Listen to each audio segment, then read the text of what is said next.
మీ జేబులు ఖాళీ అవ్వబోతున్నాయి. మీ పొదుపు కరిగిపోతుంది.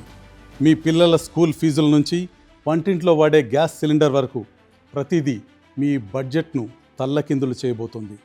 నేను భయపెట్టడం లేదు, నా దగ్గర ఉన్న లెక్కలు భయపెడుతున్నాయి. టాప్ ఎకనమిస్టులు చెప్తున్న వాస్తవాలు వణికిస్తున్నాయి. చివరికి ప్రధాని మోదీ పదే పదే చేస్తున్న వ్యాఖ్యలు కూడా భయం పుట్టిస్తున్నాయి. అసలేం జరుగుతోంది?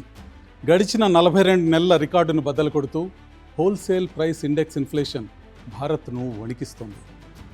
మార్చి నెలలో కేవలం 3.88% ఉన్న ద్రవ్యోల్బణం ఏప్రిల్ నెలలో ఏకంగా 8.30% చేరుకుంది. ఒక్క నెలలోనే ఇంత భారీ పెరుగుదల? దీనికంతటికీ ఫ్యూయల్ అండ్ పవర్ సెక్టార్పై పడ్డ పిడిగే కారణం. ఓసారి వీటి లెక్కలు కూడా చూద్దాం. ఇంధనం, విద్యుత్ ద్రవ్యోల్బణం 24.71% ఉంటే ముడి చమురు ఏకంగా 88.06% పెరుగుదల కనిపిస్తుంది.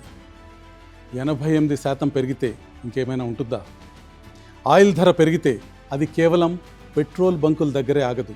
ఆ విపత్తు మీ ఇంటి తలుపు కూడా తడుతుంది.